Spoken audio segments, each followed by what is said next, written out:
আজ যেন একটা প্রোডাক্ট এলো। কিন্তু প্রোডাক্টটা আসার পরে মনটা একটু খারাপ হয়ে গেছে। তার কারণটা অবশ্যই তোমাদেরকে এই ভিডিওর শেষে বলব। দেখতে থাকো। আর প্রোডাক্টটা কেমন হয়েছে সেটাও জানিও।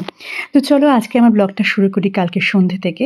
কালকে সন্ধ্যায় আমি একটু শুয়েছিলাম, উঠে দেখছি ভীষণ জোরে বৃষ্টি। তো বৃষ্টি ছেলেরা পড়তে গেছে, হাসব্যান্ড নেই, ঘরে আমি একা আর আমার ১ কাপ চা।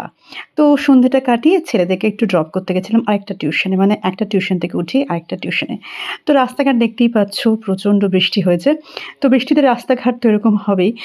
একটু ভয়, ভয় চলছিল। এখন মনে হচ্ছিল যদি ফোর হুইলারটা শিখে নিতাম তাহলে হয়তো এই সময়টা সত্যিই কাজে আসতো। তো যাই হোক, এমনিতে দুর্গাপুরে একেক রাস্তা খুব সুন্দর, আবার একেকটা জায়গায় রাস্তা না ভেঙে যাচ্ছে। আশা করি ওগুলো মেরামত হবে। তো আমার ছেলে বলল, "মা তুমি 10:30টার সময় চলে এসো।" তাও যাই হোক, তারপরে আমাকে নিয়ে আসতে হয়নি। আমার হাসব্যান্ড নিয়ে এসেছিল। আর আজকে সকালে লুচি থেকে শুরু করলাম দিনটা। সকালবেলা যা, যা রিচুয়ালস থাকে সেগুলো তো করতে হয়। কিন্তু সেগুলো এত তাড়াহুড়োর মধ্যে করেছি। কারণ কি আজকে আমি একটু লেটে উঠেছি। তো ওর জন্যে লুচি থেকে শুরু করলাম। আর আমার ছেলেদেরকে বললাম, "তোরা ট্রাই কর।"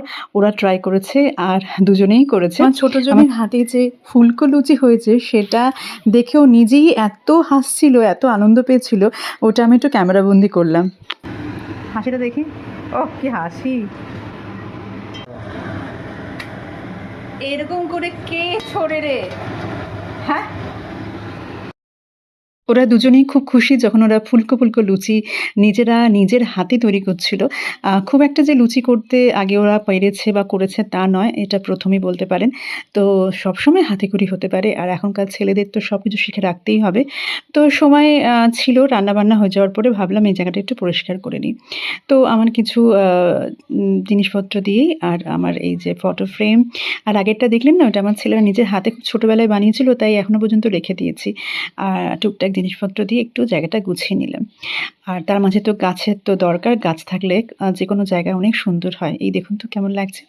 তো তারপরে আমার পার্সেলটা এলো। পার্সেলটা এসে সেই যে ভিডিও ১ম এ বলেছিলাম পার্সেলটা দেখে মনটা খারাপ হয়েছিল। কারণ কি আমি ভেবেছিলাম যে পার্সেলটা অনেকটাই বড় হবে।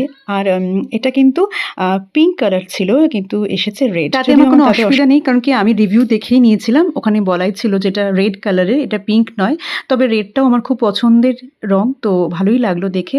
কিন্তু যেটা আমার সমস্যা সেটা হচ্ছে এর সাইজটা। সাইজটা একটু ছোট, মানে বেশ ছোট। আমি একটু বড় ভেবে নিয়েছিলাম, সেটা হয়তো আমার ভুল ভাবনা চিন্তা। আমি হয়তো ঠিক মতো সেন্টিমিটার মিটারটা দেখিনি। তো যাই হোক, এটা কি করব আপনারা বলুন? এটা কি ভালো হয়েছে? এটা কি চেঞ্জ করব নাকি রেখে দেবো? অবশ্যই জানাবেন। তো আজকের আমার ভিডিওটা এই অবধি। সবাই ভালো থাকবেন, সুস্থ থাকবেন। আজকে রবিবার দিনটা খুব ভালোভাবে কাটান। আর অবশ্যই জানাবেন কিন্তু কমেন্ট বক্সে যে এই জুট ব্যাগটা কেমন হয়েছে।